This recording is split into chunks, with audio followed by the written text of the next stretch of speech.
Howdy, y'all. Hi, guys. It's Ryan. And Angela. From RNA Music. Deep in the heart of Texas. That's where we're at.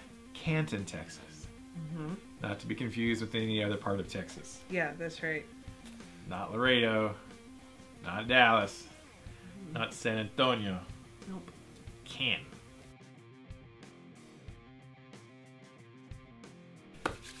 And it's time to answer some questions. It is. We're going to answer all y'all's questions up in here today. All zisms. All y'all. All y'all. All yous. All youins. That's what Paul says. Yins. Yins. All yins questions.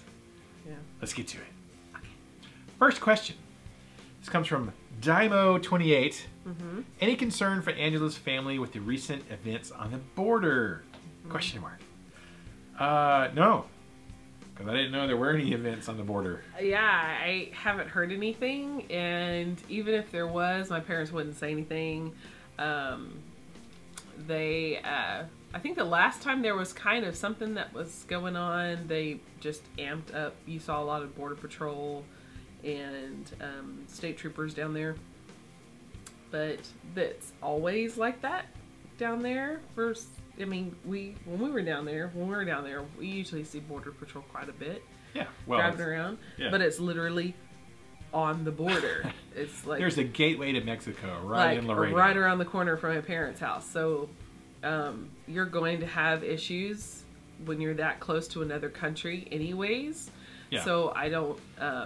There's probably always stuff going down. Yeah, I'm sure. Because it's a big city, it's overlapped with another big city in Mexico, so... Nuevo Laredo? Yeah, and it's just... Mexico. It's just the way it is, you know? There's probably a lot of stuff there's probably stuff we know that never makes the news. Oh my gosh, I'm sure, yeah. That you'd be like, that do what? Yeah. So. Yeah. My parents, I remember my first memory of going down to see my parents. My mom and I were sitting on her balcony drinking coffee, and she said, "Look over, look over there." And off in the distance, of course, they're where they used to live, butted up to a national park because there's a lot of ranch areas and parks down there, and you just saw like helicopters, so searchlights going, and like apparently they found somebody, or they were chasing somebody down, or they were trying to stop somebody from coming over, and it like from my parents' balcony, that's how close it is. And I was just like, "Mom, oh my gosh." And she's like, "Yeah, it happens all the time. We see stuff like that all the time. It's like no big deal, whatever, searchlights." Whatever. So they've gotten used to it. They've been there for like 4 years now or something. And it's probably still way safer than like living in Chicago. Yeah, or even probably parts of Dallas, honestly. That's true. There's lots of policemen down there. There's lots of support. As much as the news likes to make it seem like there's just one man on a wall somewhere, even maybe like 35 minutes before you even enter Laredo, you're going through a checkpoint. Well, as soon as you're going in, your car's being photographed. A row of cameras are just like... And then when you're leaving Laredo, like coming towards San Antonio from Laredo, you get stopped by Border Patrol. And this is 30 miles outside, like north of Laredo. So you get stopped. You go through a checkpoint. Are you dogs, a U.S. citizen? Dogs and everything. And the first time we went without Ryan because he had to work. You were like out of town or something. And we went because Ryan was out of town. And I took the boys and I took my niece, Christine Vallejo. And so it's me and Christine in the front seat. And my boys are at the very back. I think Aiden was in the middle. And Nicholas, my white child, the whitest out of all of us, was in the very back laying down. So we're coming back. We didn't think anything going there because it was just cameras. But coming back, we get stopped, and my dad was like, "Just make sure whenever you just speak up." You drive through a checkpoint. You drive through a checkpoint. Stopped. Well, yeah. When we stopped at the checkpoint, we had to roll down all of our windows, and they're like, "Are you a U.S. citizen?" And I was like, "Yes, sir." Trying to make it as country as possible. And howdy do. Howdy, y'all. Would you like some biscuits? You like, I got some butter. I got a stick of butter. Yes, like Paula Dean at Total. And my niece, who's sitting next to me, and she goes, huh? Like that. I was like, say yes, sir. And she's like, oh, yes, sir. Yes, sir, I am. I'm like, in the clearest English you could possibly get it. And then, of course, my son, I was like, my son, and I have an older one in the back, and Nicholas popped his head up, and they were like, what are y'all doing? What are you? I was like, we're on our way back from visiting my parents, their grandparents. And they're like, okay, thank you. And they, pushed us on. But I was like, oh dear God, don't say huh, Huh? because seriously, like I'm not trying to make this as of something funny, but he seriously was kind of like, y'all awfully brown. Like seriously, excuse me, like, are you? He was very serious. It wasn't like, oh yeah, y'all are so funny. Yeah, no. They're pretty serious. No sense of humor at all. No joking with the Border Patrol. Every other time I've been driving, like, you, yep, yes sir. Yes, sir. Said, yes sir. Yes sir. Yes sir, I am. Thank you. Yeah, it's very respectful. Yeah. Because they have a job to do, and there's a lot of times we've gone through. I went through once. I think I just had the boys with me. I didn't have anybody with me. And there was a guy. They had pulled over a car and a couple, and she was sitting on the ground with handcuffs on her back, and the man was sitting off a ways, and he had handcuffs. And I was just like, "Don't make eye contact, boys. Just keep on going." They're like, "But," I was like, "It doesn't concern us. It doesn't concern us." Just keep driving. So yeah, but other than that, no.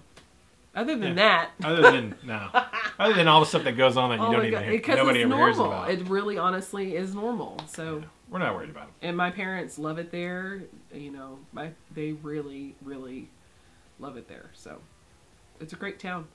It actually is really nice. Mm-hmm. I mean, I don't want to move there. Yeah. But just because it's too far away from everyone else. But it is really nice. It really is a nice town. Yeah. So thanks for the question. Oh, there we are. I lost my spot.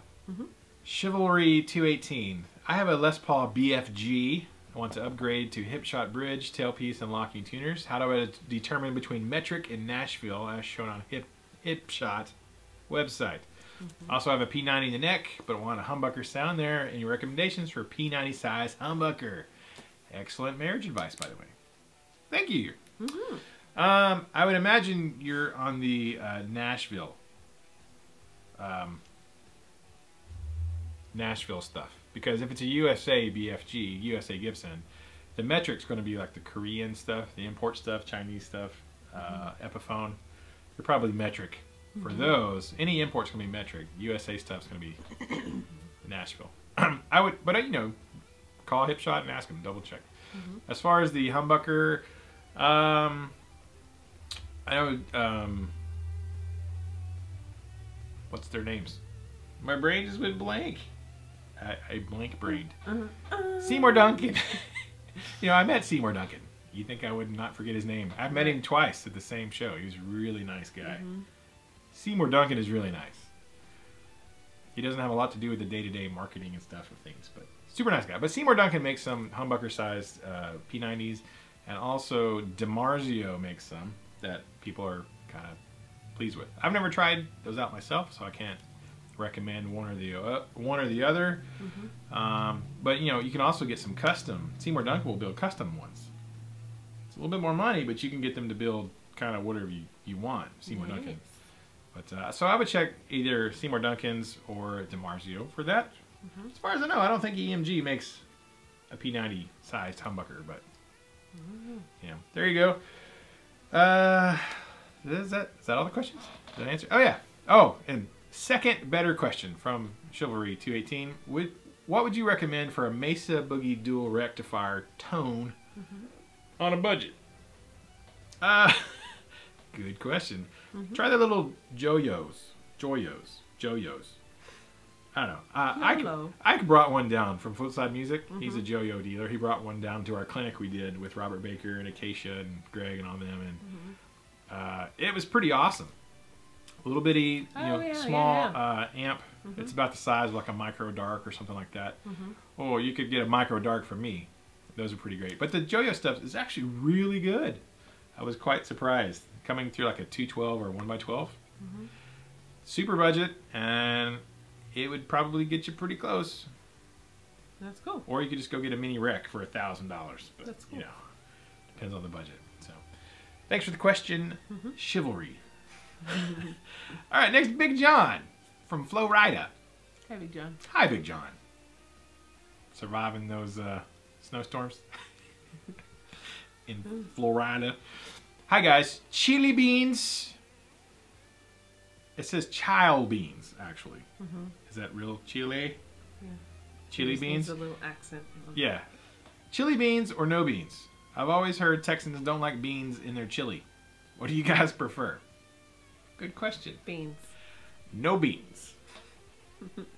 Yeah. No beans for me. Yes. But I have to say, I think I have to add this because my mom adds beans. My dad doesn't necessarily like beans, but he's Alabamian and my mom's Ohioan. They're not real Texans, either one of them. So neither one of them were born Texan. They were raised Texan. Well, Dad wasn't. One's Mom Yankee. Mom was raised Texan. One's a Yankee. Mom One's actually more man. Texan than Dad because Mom came over here when she was 3, and Dad was an adult when he was. She's practically Texan. So, but yeah, so my mom always would make it with beans for the most part. She would do like kind of half and half, but for the most part, beans with like tomato chunks and. Like beans? With beans, and so I personally like it with beans because I feel like I'm eating more than just like spicy spaghetti sauce. Yeah, I feel like I'm eating like a meal with beans and cornbread. He likes.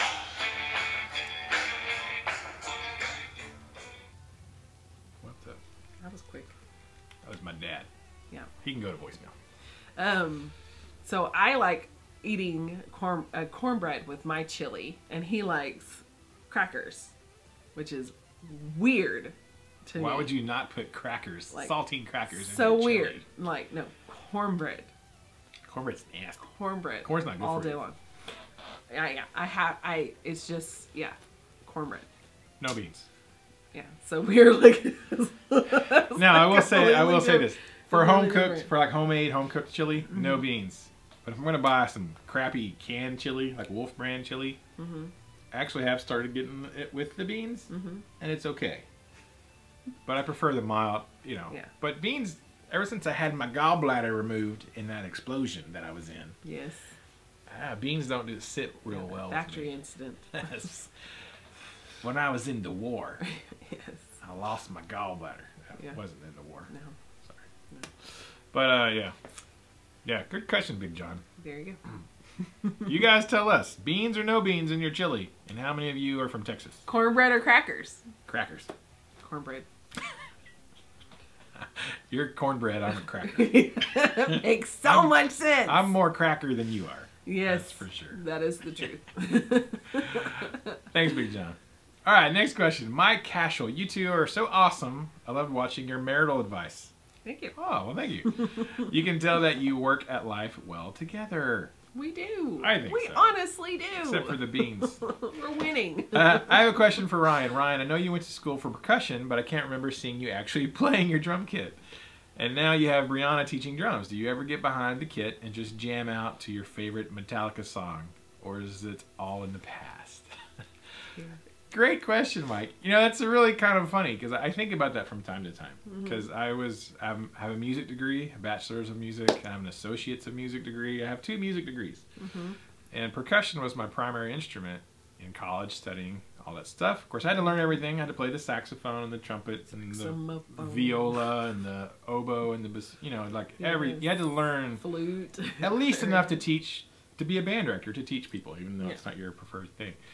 I played the crap out of some drums all the time. And I was in a band, and I was the drummer in a band, and I've played that a lot. So I actually play drums every week. I teach drum lessons still. I have drum students. Brianna also teaches for me here, because there's a point in time where my schedule is like, I can't take on any more students. I am full. We still have people coming, and it just made sense for me to hire her as an assistant instructor, and so she gets to teach. She's going to school to be a teacher, an English teacher, which is lame compared to a drum teacher, but whatever. People need to know how to sprechen the English. Yes. So, anyways, I play every week. I play on drums, and we're working on songs with some kiddos and stuff. I don't often sit down and play just for my own pure enjoyment of drumming. but I think it's because I did so much of it in the past.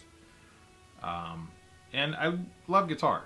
Like, I think I love guitar more than drums. And there was a point in time where I thought I was probably a lot better drummer than I am a guitar player because of all the years and years. And I played in the jazz band in college. I played, you know, drum line, drum set in the jazz band, all that kind of stuff. But, you know, I like playing guitar more. And so it's easier to load up. That is for sure. I think I remember even whenever you were playing with Oreo. Picture. I was in a hip hop band. There's no pictures.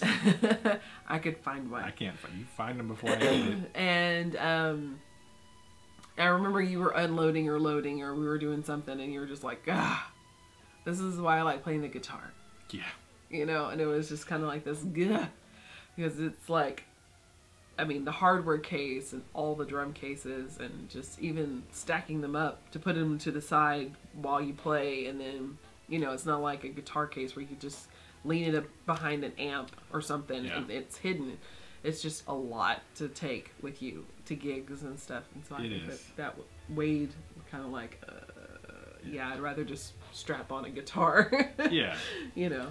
It is, and I'm a lot more into like writing songs and stuff now and writing my own music, and drums are great because you can write your own drum beats, but you can't really write a song per se, you know. Let me serenade you with this. Hey honey, come here, I wrote you a song.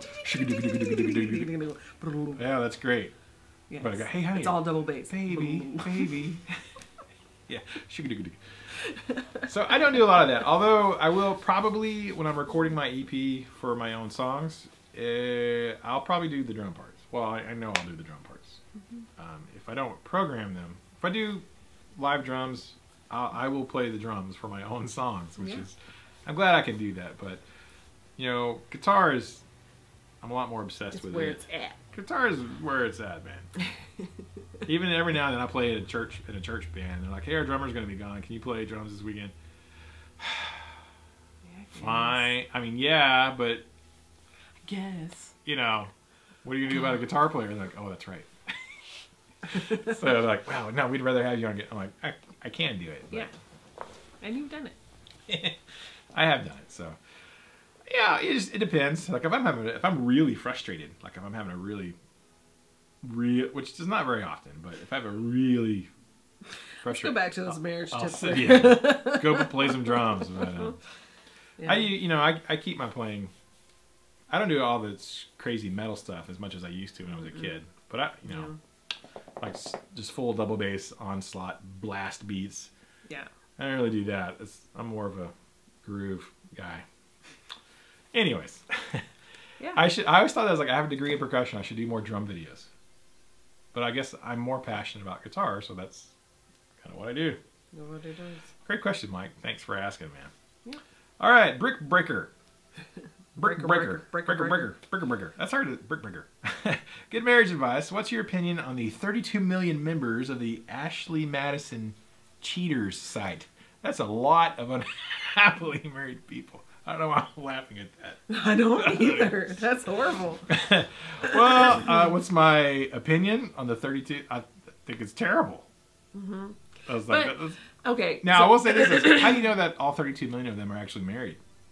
Could be a crack load of single people on there trying to cause crap, bust people up, you know. That too. And okay, this is how I see it.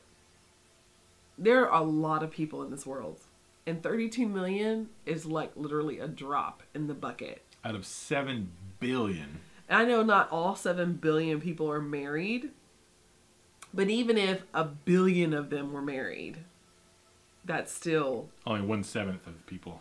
You know, it's not a lot of people. It really, honestly, isn't a lot of people. There are towns that have more people.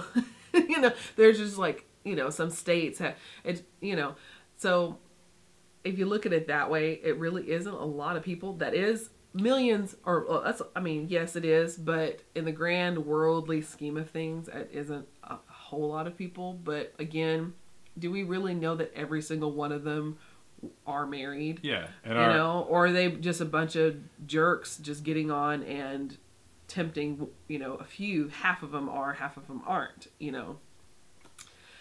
you know, people lie all the time, and there are just a lot of crummy people out there, and there's a lot of lonely people out there. There's a lot of people that never got a good example of a healthy marriage. There's a lot of people that haven't had trust, real trust in their life. There's a lot of people that haven't experienced real love, like honest, lay your life down for another person love. So am I shocked that there's 32 million miserable people in this world? No, I'm not. My opinion is, I really don't have one. I mean, you know, there's more things to be concerned about, I think, than 32 ridiculous people. I wonder if that's a real number, though. Yeah, I don't. I know that there's quite a bit, and there was like, even in our own town, somebody did pull names off the Ashley Madison list of people in our town, and they even made it like posted and shared it at a party one time. It was just really crazy, and it's just, I mean, why? Even if one person got on there once because they were having a bad day in their marriage, or they're like, "What is it? I just saw a thing about this website. What is it?" Right. Let me check it out, or join, or whatever it is. You know, people get lonely and people get sad, and you know, that's why I think it's important to take marriage, if you're going to get married, seriously, and take somebody else's emotions seriously. And take into account that not everybody has the same rearing and background as you do. So whenever you go into a union together, you're coming from completely different worlds and completely different expectations and completely different emotional levels. So if you keep that in mind going into a marriage, whenever that person doesn't act the way you think a spouse should act because of your ideas or your rearing or whatever, then you're not going to be shocked. You're going to be a little bit more sensitive about that. Having, you know, with his divorced parents and my parents having been divorced, I understand the kind of maybe subtle, even subconscious insecurities he might have about marriage. Not necessarily towards me, but just towards, he wants to make sure that it works, or he wants to make sure that he doesn't end up that way. So I try to keep that in mind if I have the disagreement, so I don't come at him trying to prove myself right. I come at it as, I want to make sure that I approach this in a way that doesn't alarm him to think that there's anything wrong between us. And so many people don't have that understanding, and so many people don't have that teaching.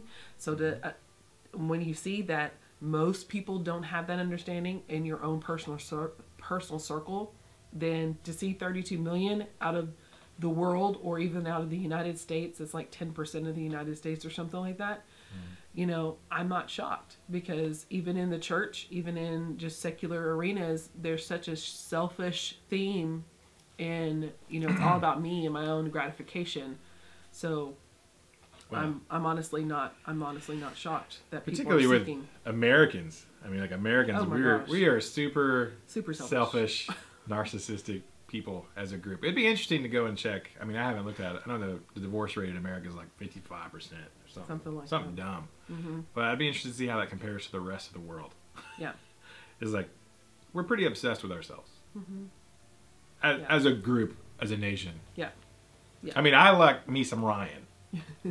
All day, day. All day. I mean, I don't know. I mean, I have a YouTube channel where I make videos. But I don't think that I mean, honestly, when it comes down to like the rawness of it, it's if you want to make it work, if you want to make it right, if you want to have a healthy relationship, you have to think about that other person before yourself. Always. And there's obviously 32 million people that are not thinking of how that will even affect their children, if they have children, their own communities, their parents, anybody. They're not thinking about anybody else but themselves and how they're feeling at that moment. You know, I'm not feeling loved. Let me go find somebody who might make me feel loved for that moment, or whatever. Yeah. So I'm not shocked. I hadn't thought anything about it, honestly. There was a thing a while back where something got leaked. I'm like, oh. It was like national. Yeah, and I'm like, what is this thing? And I'm like, oh, there's a thing? I didn't even know that was a thing. And the fact that there's an actual website where people can do that is messed up in and of itself. But then you have the people who aren't members of that website that would actually print it off and share it to get people who are searching and are probably sad and are probably working through stuff that you would never imagine and blow their home up and blow their life up just because of what. Yeah. So I think that's more messed up than even being on the Ashley Madison website, honestly. Yeah. If you're not on that website and you use that website to hurt somebody else. That's messed up. That's messed up. There's a lot of cheating folks not on the website. Yeah. Too, so it's like... Show enough. Let's talk about that. Truths. So, all right. Interesting question. Yeah. Thanks, Big Breaker. That's an RNA first right there. That's the first question there. So, all right.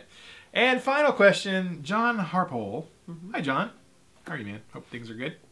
Did you get a new camera? The picture is really good. How's the one lick a day coming? Love you too. You always make my day. Thank you. Well, no, John, I did not get a new camera. I did get another light, though. I got an upgrade to my lighting rig. On the advice of my good buddy Robert Baker, I'm going to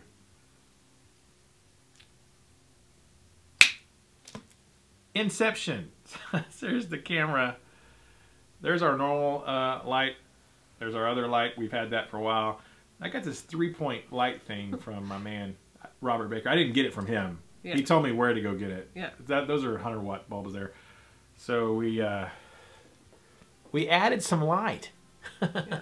Lights, camera, action. We added a little bit of lighting, and I learned some tips on adjusting the ISO settings on my Canon camera from Robert.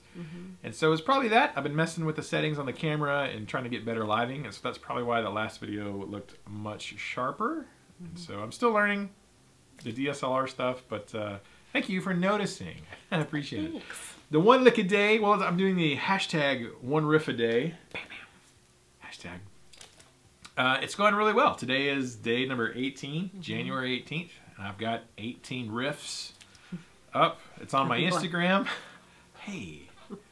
I got, go to my personal Instagram, not the RNA music one, but it's on my personal Instagram. And I've started uploading them all to my personal YouTube page. Not the RNA page, but I have a personal YouTube page. There you go. So they're getting uploaded to that. I might upload them to the RNA page. I uploaded one today, actually, so why not? They say you got to upload something every single day to do good on YouTube, so. Yeah. But it's going good. I'm enjoying it. It's a great creative exercise where you have to write something every day. And, some of it's, hopefully it's going to be good. Yeah. Some of it's probably going to be crap. Some of it's going to be okay. Yeah. Hopefully something comes out that's awesome. So, at the end of the month, I should have 31 riffs I can come back and look at and go, I like that one a lot. Good. And I like that one. I was like, I was not feeling it that day, so we're going to file that one away. But right. And come back and develop them or take some of those riffs to fill in some of my songs already where I'm missing a bridge or something. So I really enjoyed it. It's been a great creative exercise. And what was fun is I did one on piano yesterday. So, because I've been all on guitar, acoustic and electric, and I thought, well, I'm going to do one on piano. And I haven't sat down and I teach piano, but I haven't sat down and just like tried to write anything, create something on piano. Like reading music off a page is one thing, but creating something is different. So that was kind of fun. I had fun doing that. It was an interesting challenge because again, played piano like 6 years of piano. Yeah, 6 years of piano in college, and before that, lessons when I was a kid. Percussion since 6th grade. Played a lot of instruments. I get a little obsessed with guitar and spend most of my time there, so I don't always go back and play other instruments just for fun. But it's great. I really enjoyed it. Angela liked it. Nicholas was impressed. He was sitting there watching me film it, and I, keeping his dog quiet in the room. And I finished, and he's like, "Dang, Dad. That was awesome." I'm like, "Oh, yeah, you like that?" He's like, "I don't think I've ever seen you play piano when you weren't teaching a lesson to a kid." I'm like, "Oh, yeah. Yeah, I used to play. I could do this. I used to play a lot more, Angela came in there, "What are you doing in here?" I'm like, yeah, I was like, "That's really pretty. What is he doing?" Yeah. I wish I had time. It's hard. I would, in an ideal world, I would sit down and probably practice piano an hour a day, and then guitar an hour a day, and then drums an hour a day, and then bass, and then, you know, vocal exercise. You know, I just, but who's got 5 hours a day to split up between different things? No. So I'm doing pretty good to sit down and play guitar. Not this girl. Yeah. But thanks, John. I appreciate it, man. I'm glad you enjoy it. If you guys are interested in checking out my one riff a day journey, I'll put links in the description to my Instagram and my other YouTube and Facebook and all that stuff too. So, all right, that's it for today. Yay. I think our camera's tired. It shut down on me a second ago. It did. So we got something floating. Stop it. Probably a beard hair. Freak me out. Probably a beard hair. So, anyways, that's it for today. If you guys have a question for next week, leave it below, and we'll try to answer it as best we can. And yeah, keep the music alive. Don't forget it. Music needs you, And you need the music. and you should write music as often as possible. Yes. Why not? Yeah, make the whole world smile. Make the world Especially that 32 million. a better place. Those people need some music. They need some music. They need something in their life. Something to get them They need- distracted. Yeah. Yeah. All Look right. over here. Go into the light. All right. Thank you guys so much. Appreciate it. We'll see you soon.